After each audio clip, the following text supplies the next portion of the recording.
I actually haven't shared this story before, but you asked about a personal experience, and so I'm going to dip below the logic here. So Purva, my wife, you and Darla have met several times now. She is a physician. She's a throat surgeon. That's why she's not here right now. She'll be here tonight in Iowa, but she's protecting life now. She's saving lives at the cancer hospital in Ohio State, and she'll be here this evening. But she began her surgical training in 2015, and that's the year we got married. So that's when she entered her 5-year residency. And so the year we got married, we made a plan. We had it all planned out. Right? She was going to finish her residency. It was going to be 5 years in. And then we were going to have our first kid, and then we were going to have our second kid, and had it all mapped out perfectly. And I'd say God pretty quickly showed us what he thought of that plan when he, about halfway through her residency, at the start of her 4th year, blessed us with our first child. And we were ecstatic, actually. And the truth is, I was building my first company at that time. Apurva was working probably 80-plus hours a week. It's supposed to be capped at 80. They work them more in residency. And so we were going through a bit of a rough patch, to be honest with you, just with how much little time we were spending together. That brought us together. We told everybody we knew. We were ecstatic. We told our parents, and we weren't expecting the blessing, but we were grateful for it.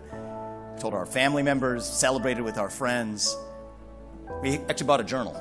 We did that every night, and that brought us together. We wrote a letter to our child, what we wanted to impart, what were the stories from our parents and our grandparents we wanted to tell. And about 3.5 months in, Purva, one day she woke up, she said, I'm bleeding. She had a miscarriage. We lost our first child. And that was the loss of a life. It was our family's loss. And you know Purva, she is probably one of the most upbeat, strong, positive people you will meet. She went into a state of depression after that. And our faith is what got us through it, actually. Our faith teaches us that our child joined his creator, and one day we will too. But it inspired us to now continue trying. Okay, it wasn't part of our plan. Well, we knew we wanted that blessing. We asked for it again. So God gave us that blessing a few months later. And we were nervous this time, but God wasn't done testing us, actually. So she's a surgeon. She's in the operating room. And this rarely ever happens. It's a rare incident. It only happened once in her career. It was this time while she was pregnant. She's operating. There's a second surgeon. 2 surgeons are operating. She gets a pinprick, draws blood. And, they look at the patient's tests afterwards just to make sure. And what do you know? That patient is HIV and HBV hepatitis B positive. So she goes into antiretroviral therapy, gets a hepatitis B vaccination again. Already had it, the start of her job, get it again. This is not good during your pregnancy, especially when our first one ended the way that it did. And so we were nervous. So I'm traveling abroad for work a few weeks later, maybe about a month or so later. And then I get the call that we dreaded. Purva's on the phone. She's crying. She said she was bleeding. And we'd lost our child in a miscarriage. And the thing that infuriated me also at the time was she couldn't even get an appointment until 3 days later. It was our healthcare system. And so one thing I know how to do is cut through bureaucracy. I'm abroad. I do what I do. Make the phone calls needed. She got an appointment the next day. And I told her to call me after she was out.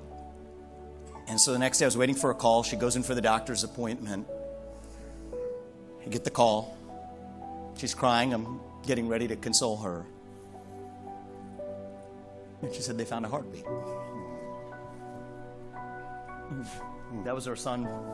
That was our son, Karthik. We can probably leave him there.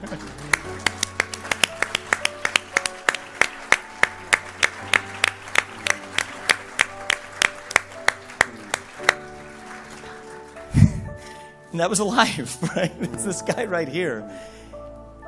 And you can sit up here, you sure? Yeah. Okay.